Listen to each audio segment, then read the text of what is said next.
Good morning, students. Today we will learn civics and civics chapter 2. What is democracy? Why democracy?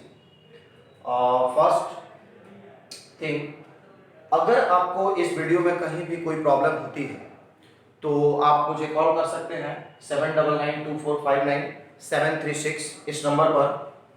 चलिए अब हम लोग chapter को start करते हैं। What is democracy, why democracy. सबसे पहले ये आपका चैप्टर 2 है। आपके सिलेबस में, आपके सिविक्स के बुक में जो चीज दिया गया है, चैप्टर 1 आपका ओमिटेड है सीबीएसई के द्वारा, इसको नहीं पढ़ना है।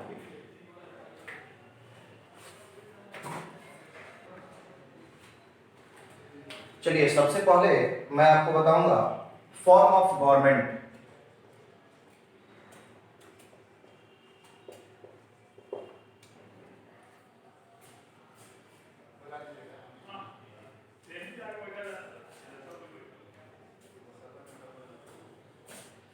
सबसे पहले आप लोग जानिए form of government.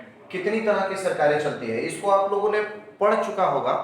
7th class में भी एक चैप्टर आपको डेमोक्रेसी पढ़ना है और 8th क्लास में भी आप लोगों ने पीछे पढ़ा होगा, लेकिन आज हम लोग कुछ डिटेल्स में जानेंगे इस चैप्टर को। तो सबसे पहले हम लोग जानते हैं कि फॉर्म ऑफ गवर्नमेंट में एक तरीका है डेमोक्रेसी, दूसरा चीज है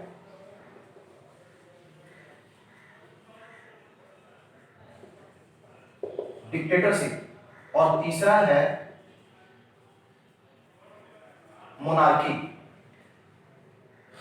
आज कंटेम्पररी वर्ल्ड में अगर देखिएगा तो maximum countries, more than 100 countries आज डेमोक्रेसी को एक्सेप्ट कर चुके हैं, या फिर ज्यादातर वैसे कंट्रीज जो नॉन डेमोक्रेसी होते हुए भी अपने आप को डेमोक्रेसी कहना चाहते हैं। वो बताना चाहते हैं दुनिया को कि हम लोग भी डेमोक्रेसी है, मैं भी डेमोक्रेसी हूं, मेरे यहां भी डेमोक्रेटिक सिस्टम चलता है। चलिए आइए आज इसी चीज पर हम लोगों को चर्चा करनी है।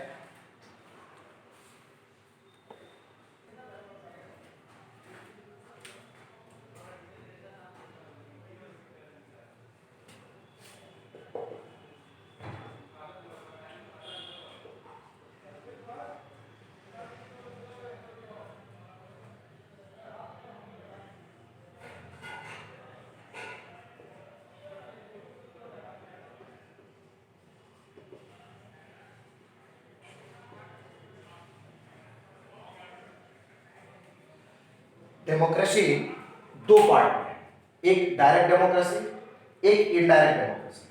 हम लोग अभी इस पर चर्चा नहीं करेंगे कि कौन डायरेक्ट डेमोक्रेसी है, कौन इनडायरेक्ट डेमोक्रेसी है। हम लोग सबसे पहले ये चीज देखेंगे डेमोक्रेसी, डेमोक्रेसी पर अभी चर्चा करेंगे। पहली चीज, democracy is a form of government in which the rulers are elected by the people. पहला चीज आपके पास आता है कि डेमोक्रेसी एक ऐसी सरकार है जिसमें रूलर्स, शासक जो आपके होते हैं वो लोगों के द्वारा चुने जाते हैं, जनता के द्वारा। अब इसमें कुछ सवाल आपका उठता है, हम लोग एक एक करके उन सारे क्वेश्चन पर चर्चा करेंगे। हु आर रूलर्स, रूलर्स कौन है, शासक कौन है हमारा। हु आर द पीपुल्स, जनता कौन है।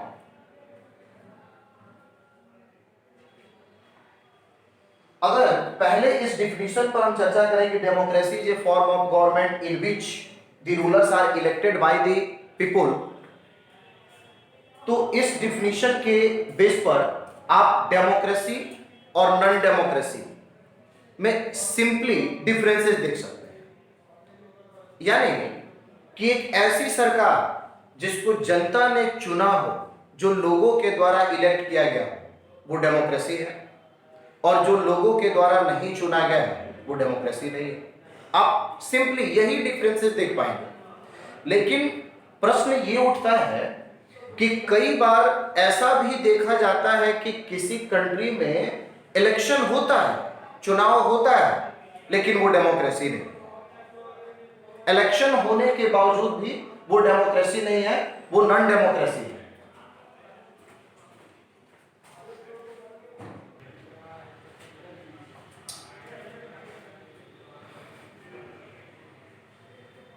नेपाल में अगर राजतंत्र है तो सॉरी, नेपाल में राजतंत्र था।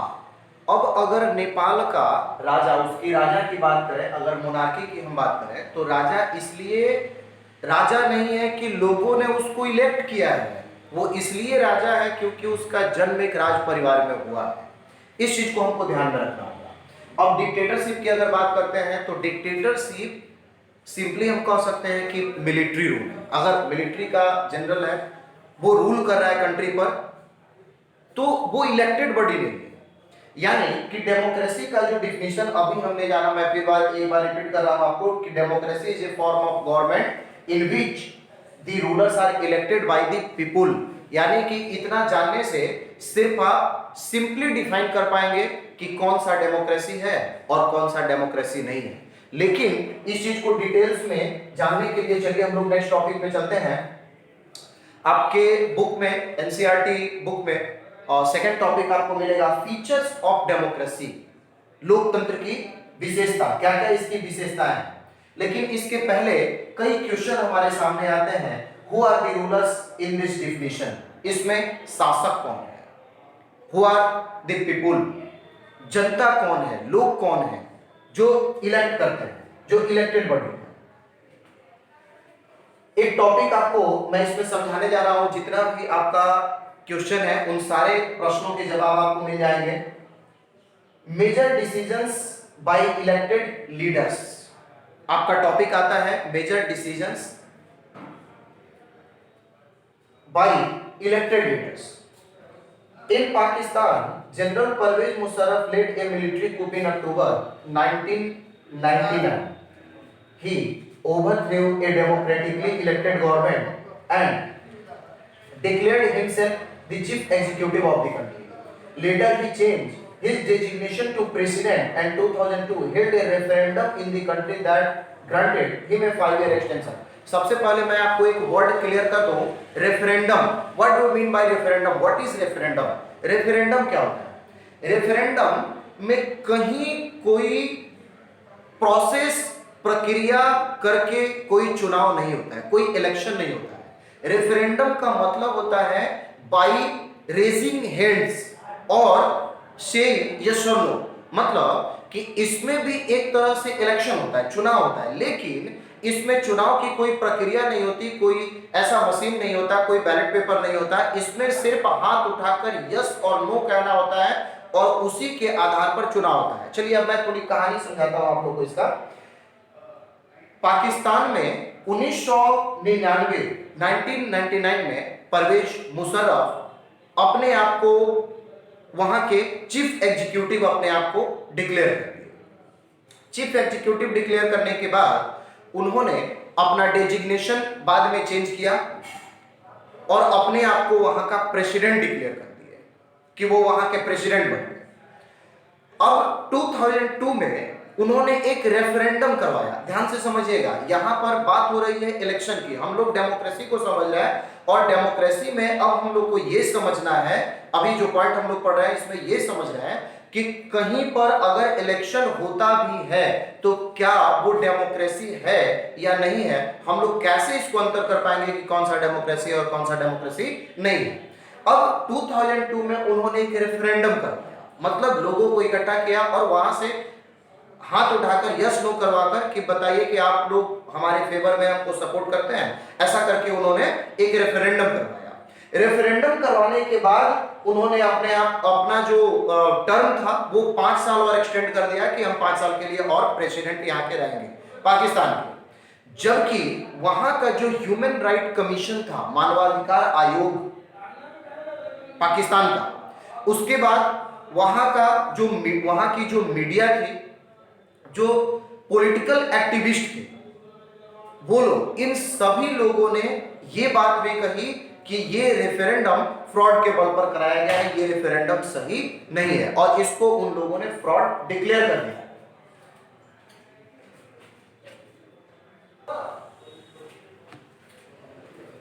In August 2002, he issued a legal framework order that amended the Constitution of Pakistan. According to this order, the president can dismiss the national or provincial assemblies.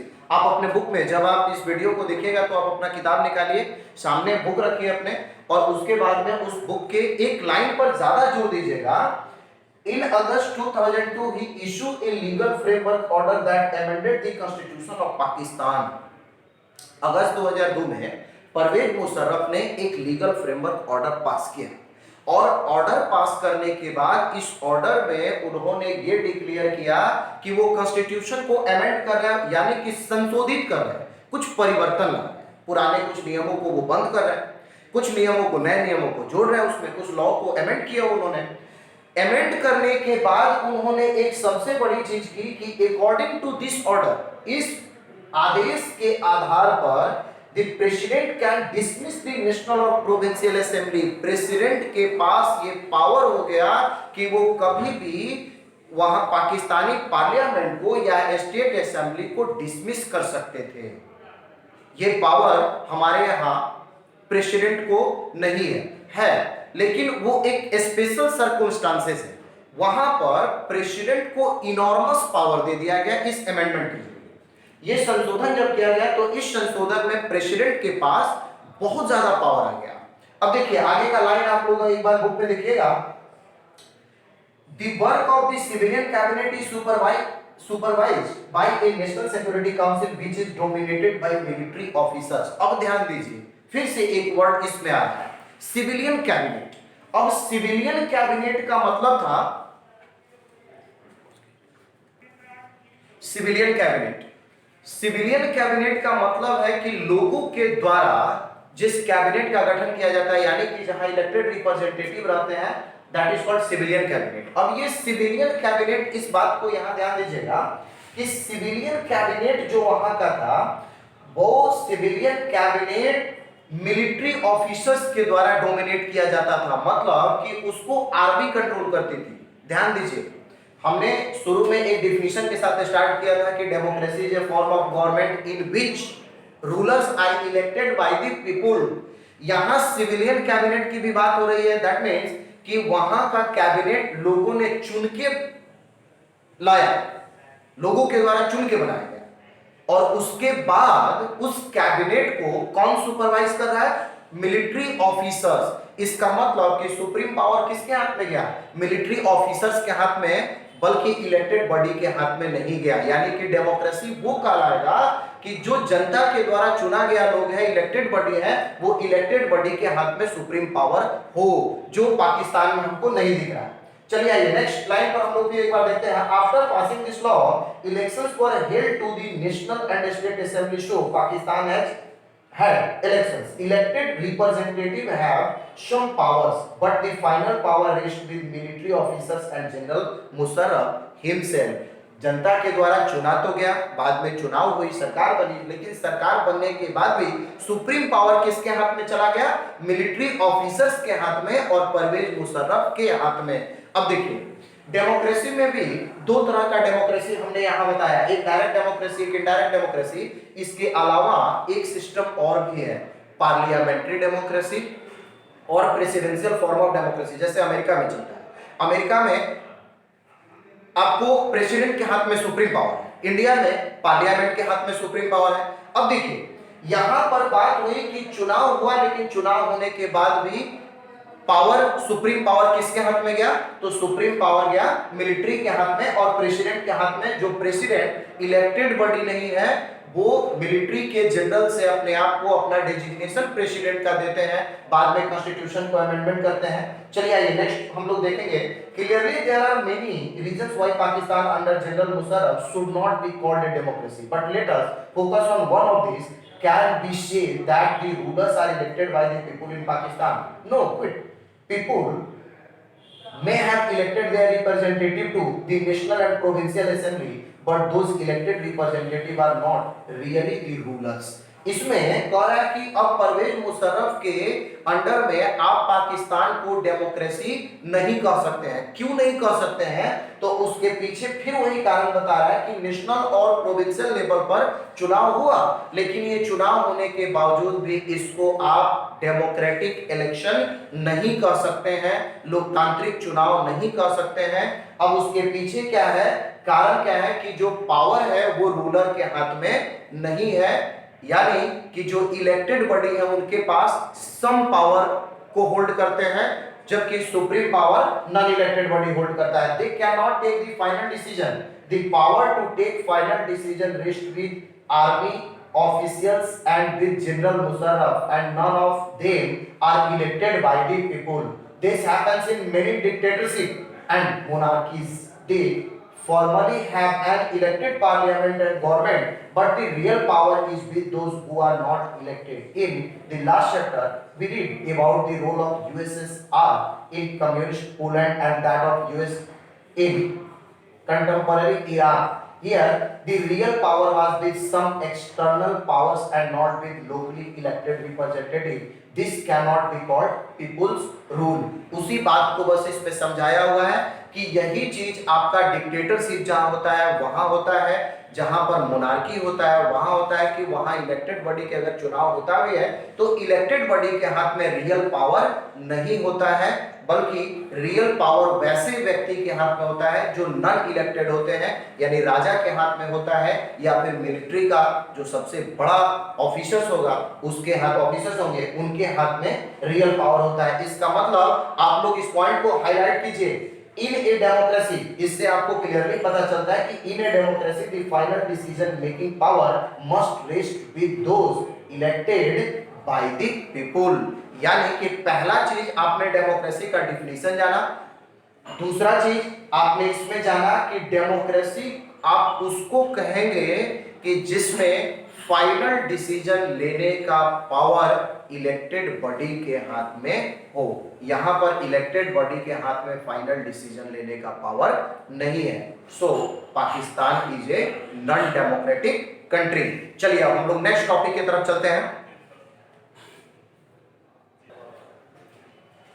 चलिए अब हम लोग डेमोक्रेसी के जो फीचर्स ऑफ डेमोक्रेसी हम लोग पढ़ रहे थे, उस फीचर्स ऑफ डेमोक्रेसी के सेकंड पॉइंट पे हम लोग आते हैं, free and fair electoral competition. Free and fair electoral competition में जहां स्वतंत्र रूप से चुनाव हो, जो इलेक्टेड बॉडी होते हैं, डेमोक्रेसी का एक नियम यह भी होता है कि वहां पर पॉलिटिकल इक्वलिटी होती है, राजनीतिक समानता होती है। मतलब कि कोई भी अगर एलिजिबल है, वो सारे कंडीशंस को सेटिस्फाई करता है, अगर उसको फुलफिल करता है तो वो चुनाव लड़ सकता है फ्री रूप से, उसको कोई रेस्ट्रिक्शन नहीं है। अब यहां पर बात आती है सबसे पहले चाइना की। In China elections are regularly held after every 5 years for electing the country's parliament. China में हर 5 साल पर चुनाव होता है प्रॉपर वे में, जैसे इंडिया में चुनाव होता है रेगुलर इंटरवल 5 साल पर चुनाव होता है, वैसे ही चाइना में भी इलेक्शन होता है। लेकिन चाइना का जो इलेक्शन सिस्टम है वो थोड़ा अलग है। अब देखिए उस सिस्टम के बारे में हम लोग जानेंगे। बोल रहे हैं वहां पर कि वहां का जो पार्लियामेंट है उस पार्लियामेंट को क्वांगो रैनमिन दैब्याओ दाहुई के नाम से जाना जाता है।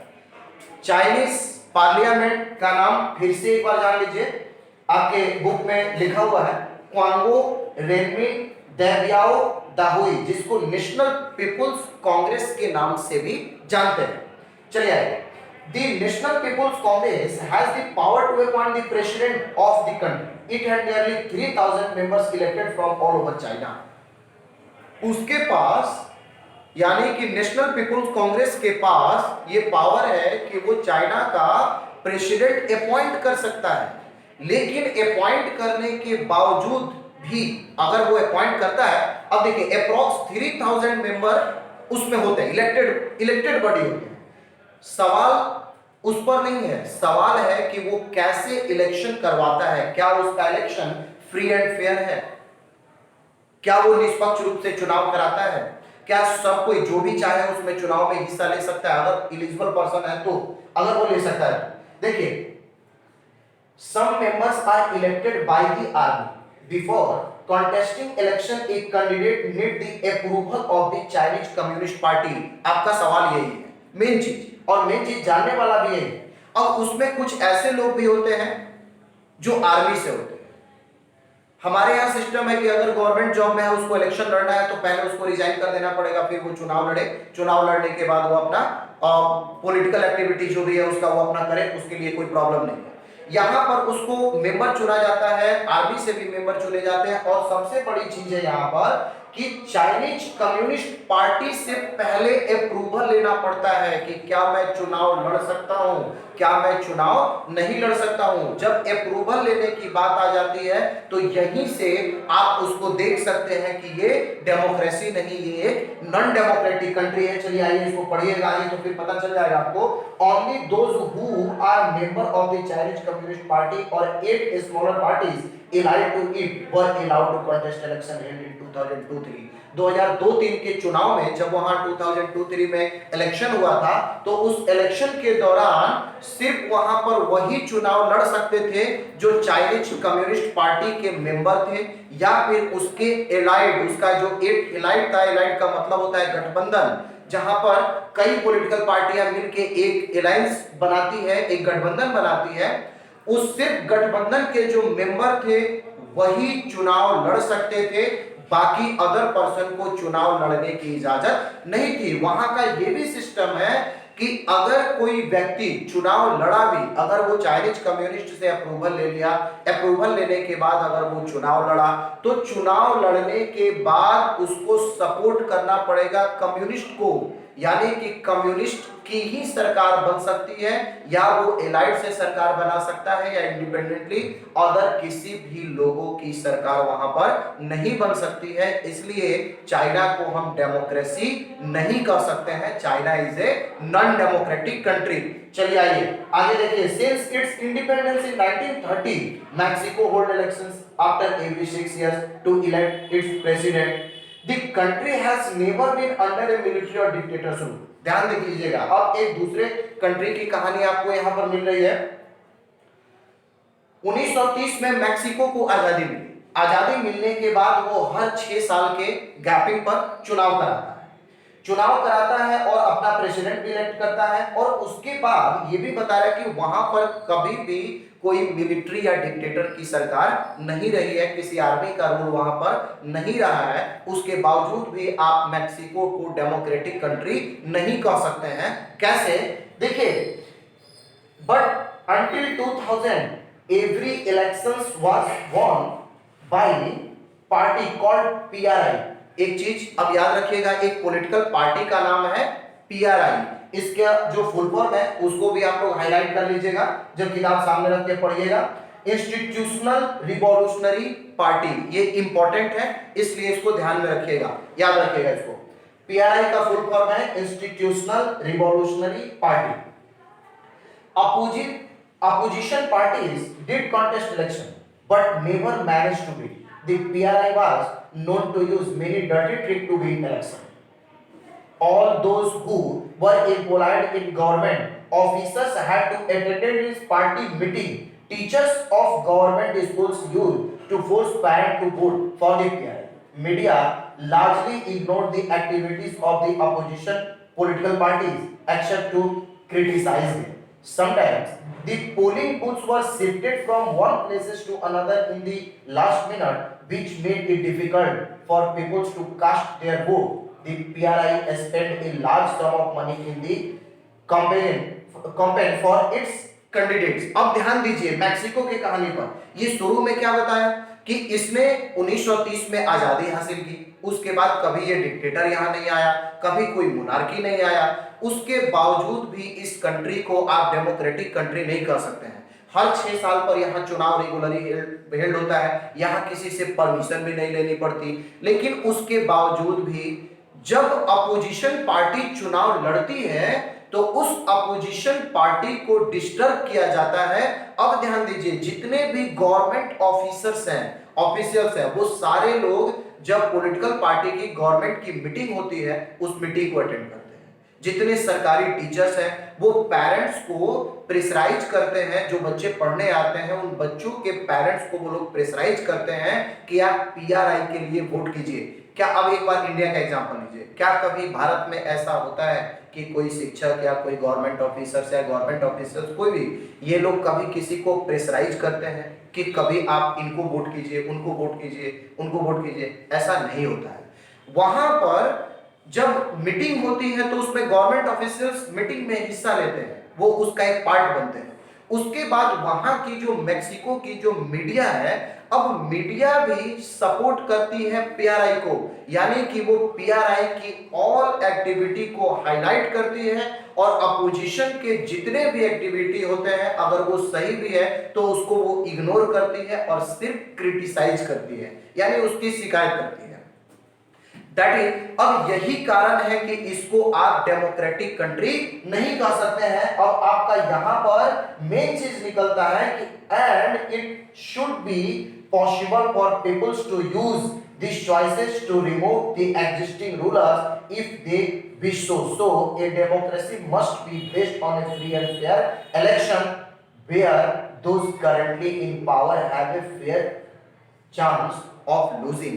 ध्यान दीजिएगा, यहां पर डेमोक्रेसी आपको उसी को कह सकते हैं जहां पर फ्री एंड फेयर इलेक्शन होता हो, जहां पर किसी के प्रतिबंध में, कोई रेस्ट्रिक्शन में, किसी तरह के भेदभाव के अंदर चुनाव नहीं होता हो और साथ साथ जो पावर में है उसको भी लूज यानी उसको भी हारने का मौका मिलना चाहिए, जो पावर में नहीं है उनको भी आने का मौका मिलना चाहिए। मैं ऐसा नहीं कह रहा हूं कि फ्रॉड से, मैल प्रैक्टिसेस से, किसी गलत तरीके से, ऐसा नहीं।